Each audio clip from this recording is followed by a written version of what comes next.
Hey, this is Jason with 4W Knives. I have a project coming your way. I was asked to make a retirement gift out of this transformer stand.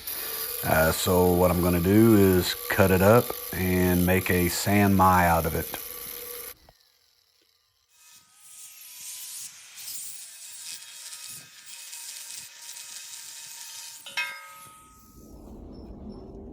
All right, so I've got it cut, got it cleaned up on one side. So this is the mild steel off of the transformer stand.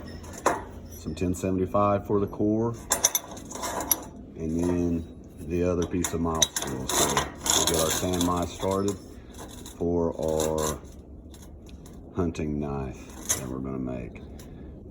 Right there's what it looks like. So I'll tack it together, put a handle on it, and get to forging.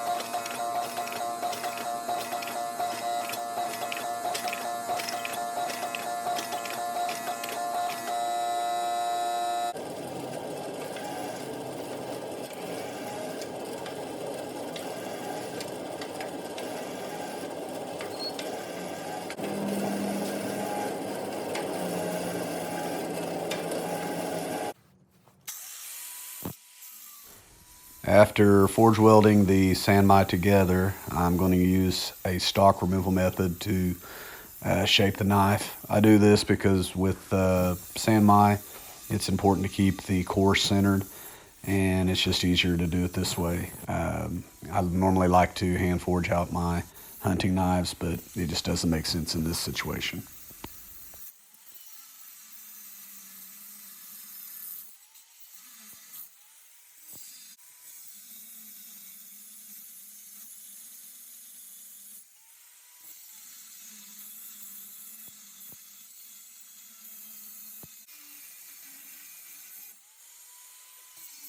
Okay, once I get it all cut out with the angle grinder, I'll take it to the 2x72 to finalize the shape, get it to where it's going to be comfortable and balanced, and no sharp edges or anything like that.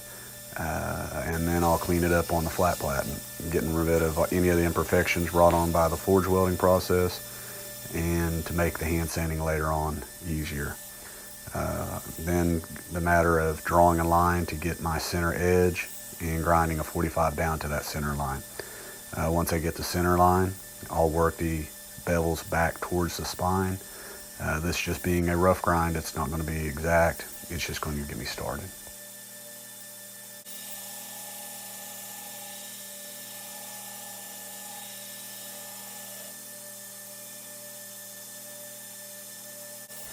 All right, as soon as I finish my rough grinding here, I did 3 normalizing cycles to help with the grain structure, and then quenched it in canola oil, and then did 2 tempering cycles at 400 degrees for 4 hours.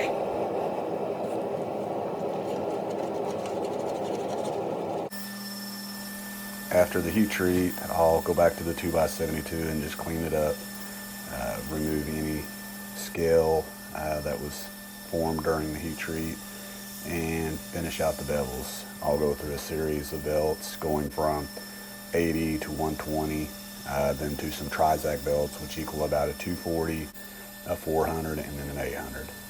And then sometimes I'll end out with a conditioning belt.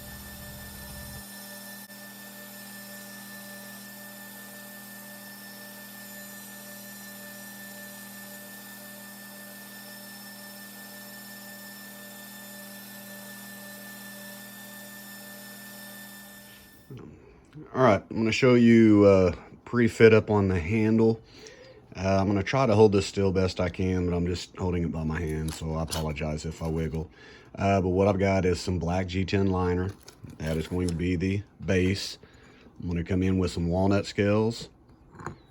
This is out of a transformer, I believe, that the gentleman used in his line of work, being a retirement gift. This is going to be the insert. And then I'll have another piece of walnut there. And then just add the color in a pop.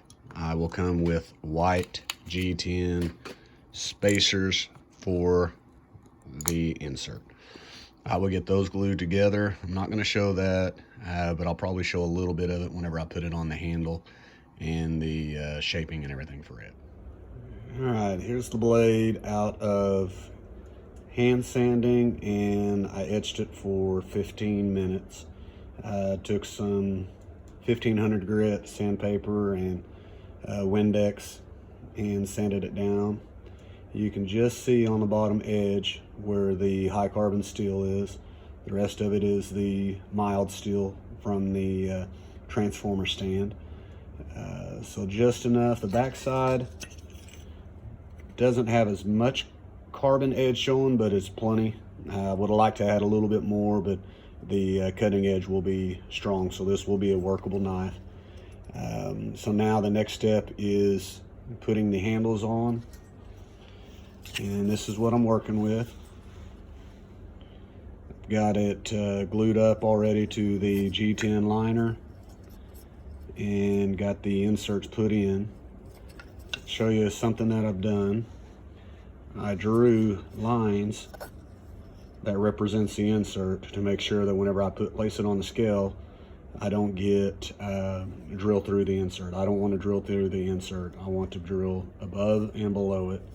I'm just not sure how that will hold up to it. So, and that's the way I did the one before. So anyways, I thought that might be a neat little trick to try. So anyways, I'll get this tacked up, and I'll probably show the after glue up.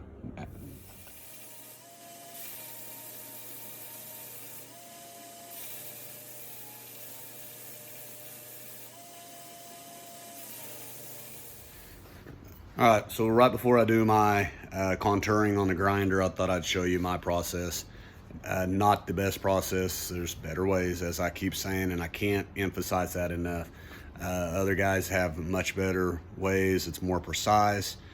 I didn't have success doing it that way, so this is how I do it. I'm shooting for a Coke bottle shape design. So what I've done is I've marked a spot on both sides near the end of the tang, just behind the center pin. That's going to put the swell right about the palm. Mark 2 even spots next to the spine, and then I've drawn a fairly straight line to my mark behind the pin. So if you can see that, it's not exact, it's not precise. I'm going to adjust it as I grind. I want it to be even on both sides and comfortable in the hand. That's my goal. It won't be perfect, but it will be comfortable, and it will look at least somewhat good. And I'll do the same design on the bottom and make them match.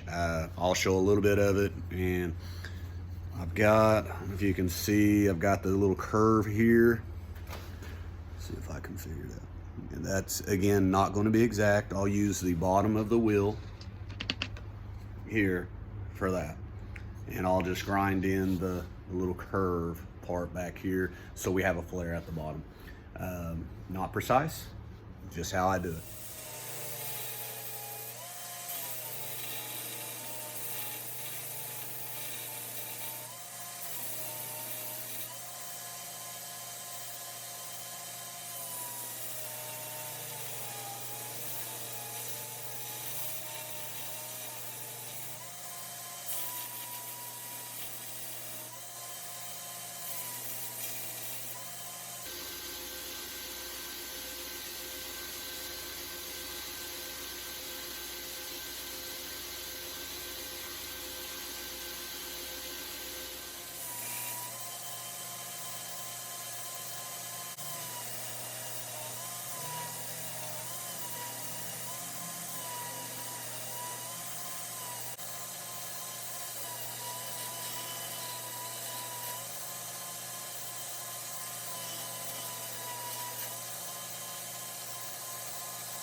Okay, I've got it rough shaped. Generally at this point I'll go in with the 120 and a 220, and then end up with the these little belts that I'll use to do the finish work.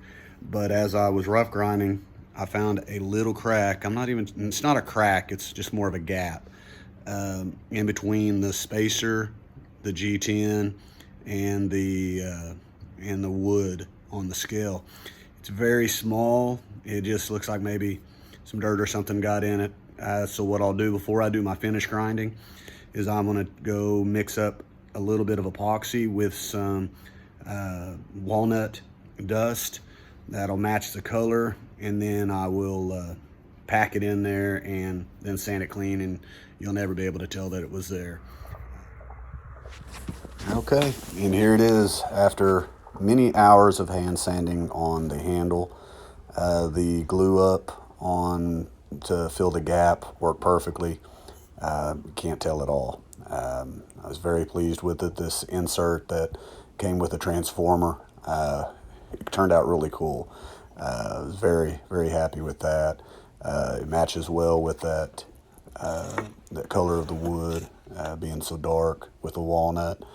I don't know. I'm pleased with it, and I think he'll be very happy with it as his gift. Let me know what you think. This kind of project is my favorite. It has some meaning to it. I also get to use some recycled material, and I don't know, it's just kind of up my alley. So I appreciate you guys watching, and maybe catch the next one down the road. Appreciate it.